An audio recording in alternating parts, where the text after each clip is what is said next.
Hi everybody, this is Shawna Odette from the Flying Cat Academy. Welcome to lesson number 71. In this lesson, we will teach the student about natural doubling. Let's begin by setting up the table.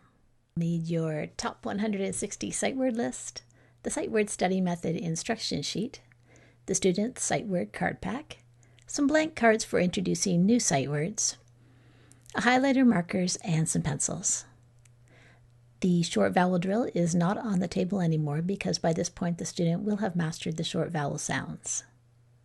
For the phonemic awareness drill, you'll need the teacher instruction sheet and the colored tiles for the student. For the visual drill and auditory drill, you'll need the teacher instruction sheets and the student's card pack. For the syllable card drill, you'll have to have this one cut out and ready to go on the table.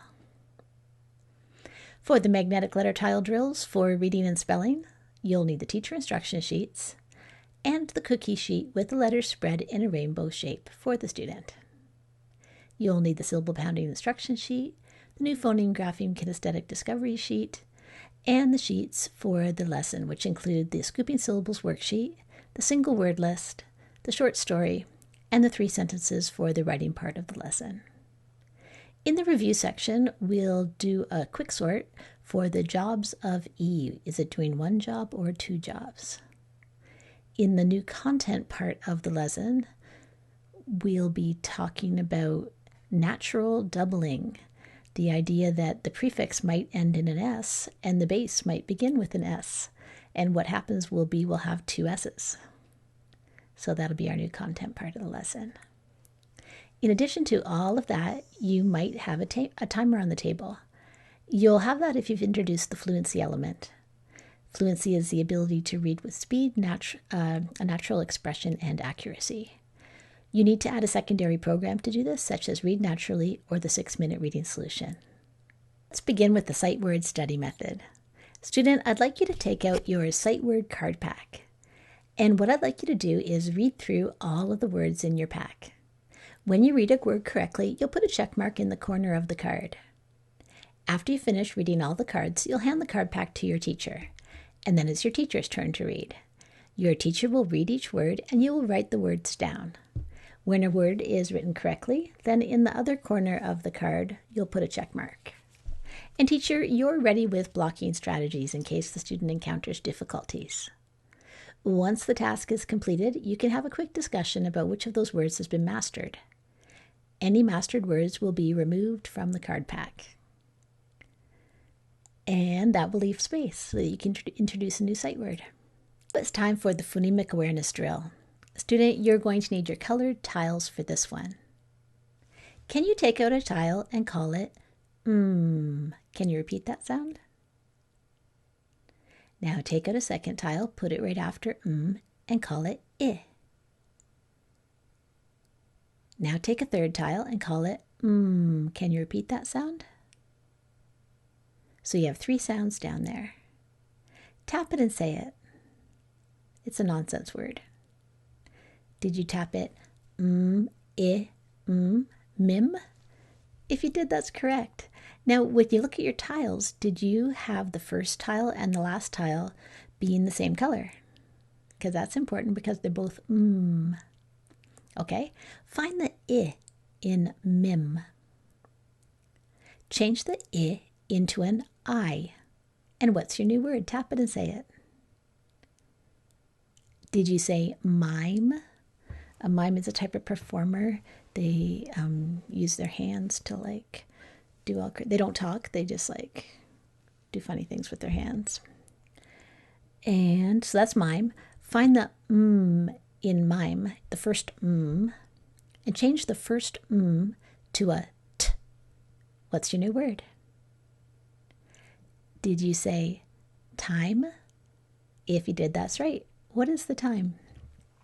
Okay, let's turn it into a nonsense word. Change the t into a s. And what's your new word? Did you say sime? If you did, that's correct. Now change the I into an A. And tap it and say it. Did you say same? If you did, that's correct. Now change the I into an A. And tap it and say it. Did you say same? If you did, that's correct. Now change the I into an A. And tap it and say it. Did you say same? If you did, that's correct. If you did, that's correct. Now change the I into an A. And tap it and say it. Did you say same? And now change the A in same into an A. What's your new word? When you tapped it and said it, did you get Sam? If you did, that's correct. You can put your tiles away now. Let's do the visual drill. You'll need your card pack for this one. The teacher flashes the card, and I'll say, student, what are the sounds of this one? This can make two sounds, a long sound and a short sound. Did you say E and E? If you did, that's right. Teacher, do about 6 to 8 flashcards in this way. We'll do the auditory drill.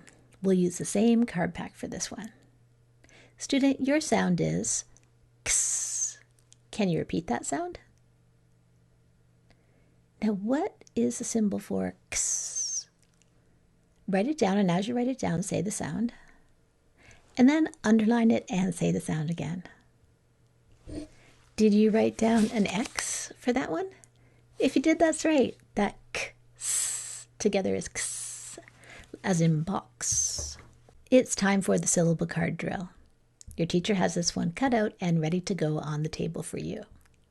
You'll read down all the syllables in column number 1 on the left side, and then you'll read down all the syllables in the right side column. Then you'll read across the rows, making nonsense words as you go. Then it's time to unscramble things. So leave column 1 as it is and simply move around the syllables in column number 2 so that they match up with different ones in column number 1. As you form the real words, remember to talk about the meanings of the words that you're creating and even put some of them into sentences. Let's do some syllable pounding. I'll say a word and I'd like you to repeat the word. When you repeat the word, I would like you to be thinking about the different vowel sounds that you're hearing. That means how many syllables are in the word. So I'd like you to stretch out your hand, and when you hear a syllable, you just pound it out, and your fingers come flying out, and then you can just count the fingers to know how many syllables there are. Or if you'd rather, you can have your chin under your hand, your hand under your chin, and every time you say a syllable, your chin will drop and hit your hand. Yeah. So your first one is D. Can you repeat that sound? Okay. How many syllables are in that? Well, I just hear that one E sound, E. So that's one syllable. Okay, how about this one? Misshapen. How many syllables? I hear 3 in that one. If something is misshapen, it might be bent out of shape. Okay, how about this one? De-emphasize. Let's see. De-emphasize. I hear 4 in that one. And what is it to de-emphasize something? Well, if I emphasize something, I'm putting stress on it. I'm saying, hey, this is important. And if I de-emphasize it, I'm saying, no, it's not important. Okay, now let's move on to scooping syllables. So grab your scooping syllables worksheet, and teacher, you can get out the answer key. And you'll work through as many words as your teacher thinks that there's time to work on. And remember to talk about your thinking as you're doing your scooping. We've been talking about the vowel, consonant, silent E syllable type. Let's begin with a syllable type that you know best. What type of syllable is this one? Did you say this one's called a closed syllable? If you did, that's right. And what sound will the I make in a closed syllable? Tell your teacher. Did you say it? The short I sound of itchy? The short I sound of I? If you did, that's correct. Now, if we want to keep a consonant at the end, and we want the I to say its name, say the I sound, the long I sound, then we've got a problem. So that's why we need to have a third syllable type. We got the close, the open, and the... What type of syllable is that? That's a vowel, consonant, silent E. Can you tell your teacher the little story that we tell to remember how this syllable type works? About that E coming to the window? Tell your teacher now.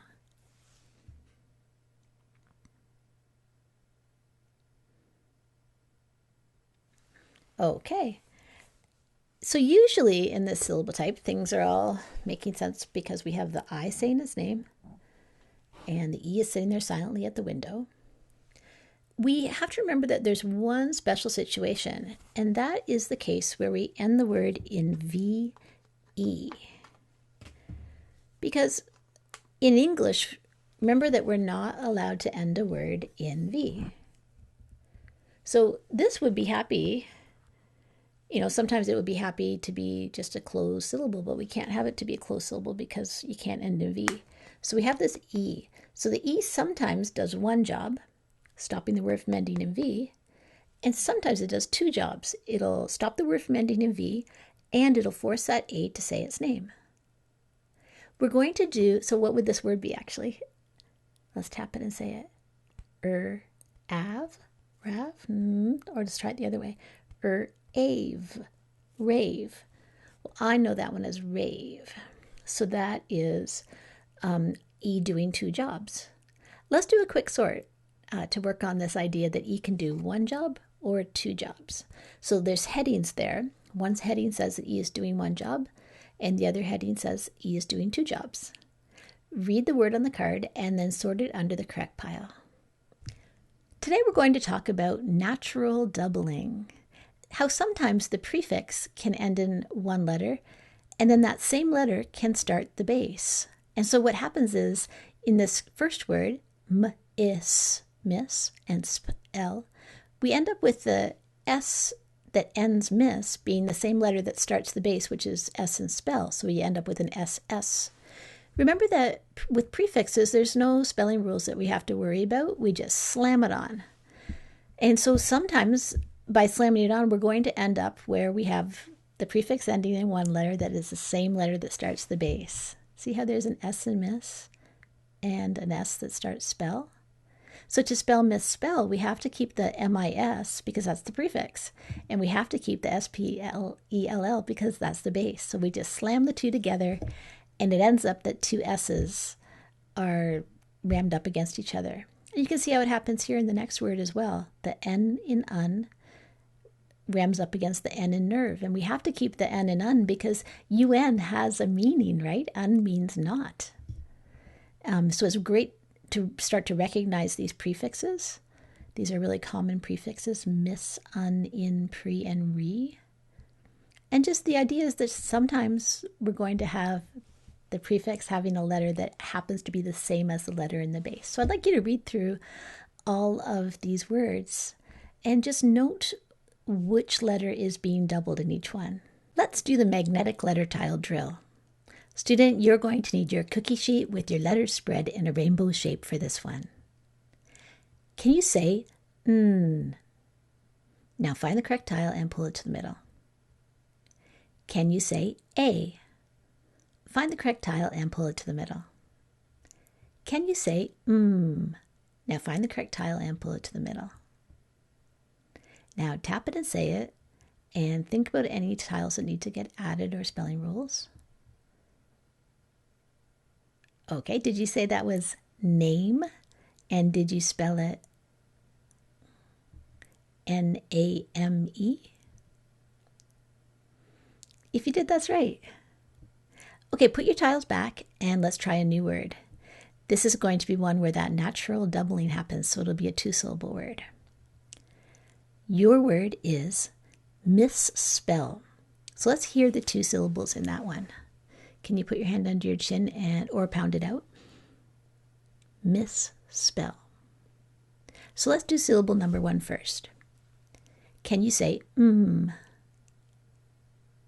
Okay, find the correct tile and pull it to the middle. Can you say I? Find the correct tile and pull it to the middle. Can you say S? Find the correct tile and pull it to the middle. Now tap it and say it. That's your prefix, and that is miss. And did you spell it M-I-S? Now the second syllable is S. Can you find the correct tile for that one and pull it to the middle? And the next sound is P. Can you repeat that sound? Now find the correct tile and pull it to the middle. Can you say Eh? Find the correct tile and pull it to the middle. And the next sound is O. Find the correct tile and pull it to the middle. Now look at that syllable and think about any spelling rules that have to get applied. And then tap and say the whole word. Okay, did you say that the word was misspell? If you did, that's correct. And we spell it M-I-S, that's the prefix. And then spell is S-P-E-L-L. Remember that we have to double that L because of the Jeff will pass buzz rule. Okay, great work. Teacher, if there's time, you could do another word in this way. And if not, you can move right on to the single word list. The student will read all the words on the list and then move on to the short story. After that, if you've introduced a fluency element, that's where you'll put it. And that's why you have the timer on the table. After you do all of that, you can come back to me. Let's do the magnetic letter tile drill for spelling. Student, you'll need your cookie sheet with your letters spread in a rainbow shape for this one. Your word is misshape. Can you say that word? Okay, I might misshape my letter and make it look like a different letter by mistake. Okay, so how many syllables are in the word misshape? Did you say 2? If you did, that's right. So let's spell it syllable by syllable. So what's the first sound that you hear in miss? Find the correct tile and pull it to the middle. What's the next sound that you hear in miss? Find the correct tile and pull it to the middle. What's the last sound that you hear in miss? Find the correct tile and pull it to the middle. And let's do syllable number 2. Shape. What's the first sound that you hear in shape? Find the correct tile and pull it to the middle. What's the next sound that you hear in shape? Find the correct tile and pull it to the middle. What's the next sound that you hear in shape? Find the correct tile and pull it to the middle. Now think about the different syllable types and make any additions that you need to make. Okay, tap it and say it. Did you spell miss, M-I-S? If you did, that's correct. So miss, the prefix is M-I-S. We don't apply the Jeff will pass buzz rule to this one because that's a different word. I will miss you is different than the prefix miss. And how about shape? Did you spell it S-H-A-P-E? We need that silent E because we have to force the A to say its name. And notice how the 2 S's are bumping up against each other? That is absolutely okay. That's what they're supposed to do because when we add a prefix to a base, we just slam them together. Okay, you can put those tiles away. And here is your new word. Date. Can you repeat that word? I might say, could you tell me what date it is on the calendar? What's the first sound that you hear in date? Find the correct tile and pull it to the middle. What's the next sound that you hear in date? Find the correct tile and pull it to the middle. What's the last sound that you hear in date? Find the correct tile and pull it to the middle. Now think about what type of syllable you're looking at. Tap it and say it. Make any additions that you need to do. Did you spell date D-A-T-E? If you did, that's right. We need that silent E to force the A in date to say A. Okay, grab a pencil and your lined paper. And what we're going to do is I'll tell you a word and I want you to repeat it. And then I'd like you to tap out the sounds that you hear in the word. And say the whole word and grab the whole word, pull across, say it, and then write it down. So your word is time. Can you repeat that word? I might say, I have no time today. Okay, tap out your sounds, say the whole word, and write it down. Did you spell that word T-I-M-E? If you did, that's right. Let's try this one. Mute. Can you repeat that word? Now tap it and say it and write it down.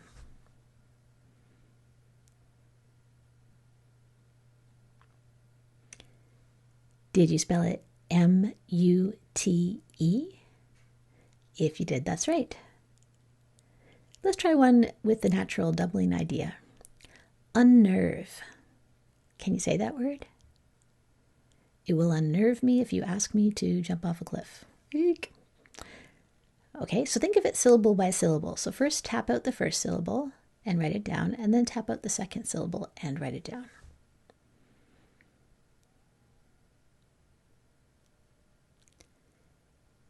Did you spell that one U-N? There's the un. N-E-R-V-E? And did you notice that the two N's are going to be side by side in that word? If you did, that's correct. Great job. Now it's time to write some sentences. So teacher, you're going to read all 3 sentences to the student. And student, you can pick the 2 that you would like to write. After you finish writing a sentence, I'd like you to use CHOPS to check your work. Let's do a quick review before you go. Today we've been talking about this idea of a natural doubling that occurs when you have a prefix that ends in the same letter that begins the base. Here's one of the most commonly misspelled words. Use what you learned today and tell me, is this word spelled correctly? Explain to your teacher why you think this is correctly spelled or incorrectly spelled.